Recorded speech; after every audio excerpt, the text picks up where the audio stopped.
പരിശുദ്ധ പരമ ദിവ്യകാരുണ്യത്തിന് എന്നേരവും ആരാധനയും സ്തുതിയും പുകഴ്ചയും ഉണ്ടായിരിക്കട്ടെ. യെശയ്യാ പ്രവാചകന്റെ പുസ്തകം 40-ാം അധ്യായം 28-ാം തിരുവചനം. നിങ്ങൾക്ക് അറിഞ്ഞുകൂടെ, നിങ്ങൾ കേട്ടിട്ടില്ലേ? കർത്താവ് നിത്യനായ ദൈവവും ഭൂമി മുഴുവൻ്റെയും സൃഷ്ടാവുമാണ്. അവിടുന്ന് ക്ഷീണിക്കുകയോ തളരുകയോ ഇല്ല. അവിടുത്തെ മനസ്സ് അഗ്രാഹ്യമാണ്. ജോലി അല്പം അധ്വാനമുള്ളതാണെങ്കിൽ പലർക്കും ക്ഷീണവും തളർച്ചയും അനുഭവപ്പെടാം. എല്ലാ ദിവസവും ചെയ്യുന്നത് ഒരേ ജോലി, കാണുന്നത് ഒരേ തൊഴിൽ ഇടങ്ങൾ, ഒരേ സഹപ്രവർത്തകർ, ഇങ്ങനെയാണ് ജീവിതമെങ്കിൽ പതിയെ പതിയെ ശാരീരിക അധ്വാനം കുറഞ്ഞ ജോലികൾ വരെ പലർക്കും മടുപ്പ്, ക്ഷീണവും ഉളവാക്കാം.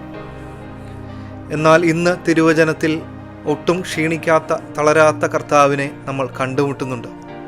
ഫ്രാൻസിസ് പാപ്പ ഇപ്രകാരം എഴുതി വച്ചു: ഗോഡ് നെവർ ടയർസ് ഓഫ് ഫോർഗിവിങ്. കർത്താവിന് നമ്മളോട് ക്ഷമിക്കുന്നതിൽ ഇതുവരെ മടുപ്പോ ക്ഷീണമോ തോന്നിയിട്ടില്ല. ഇതുവരെ മടുക്കാതെ നമ്മളെ സ്നേഹിക്കുന്ന, നമ്മളോട് ക്ഷമിക്കുന്ന സ്നേഹത്തെയാണ് ദിവ്യകാരുണ്യത്തിൽ കണ്ടുമുട്ടുവാൻ സാധിക്കുക. ഏതൊരു ബന്ധത്തിലും സ്വാർത്ഥത കയറിക്കൂടി കഴിഞ്ഞാൽ പതിയെ അത് മടുപ്പ് ഉളവാക്കുന്നതായി മാറും. ചേർന്നിരിക്കുന്നവരെ കൂടി പരസ്പരം അകറ്റുന്നതാണ് സ്വാർത്ഥത. ഈശോയ്ക്ക് നമ്മോടുള്ള സ്നേഹം ശൂന്യവൽക്കരിച്ച നിസ്വാർത്ഥമായ സ്നേഹമാണ്. നമുക്ക് വേണ്ടി സ്വന്തം ജീവൻ വരെ കൊടുക്കുവാൻ തയ്യാറായ സ്നേഹം. ഇന്ന് ദിവ്യകാരുണ്യ സന്നിധിയിൽ നമുക്ക് നമ്മളെ തന്നെ സമർപ്പിക്കാം. നമ്മളെ സ്വാർത്ഥത ഭരിക്കുന്ന അവസ്ഥകളെ ഈശോയ്ക്ക് കൈമാറാം. കർത്താവിൻ്റെ മനസ്സ് അഗ്രാഹ്യമാണെന്ന് തിരുവചനം നമ്മളെ പഠിപ്പിക്കുന്നു.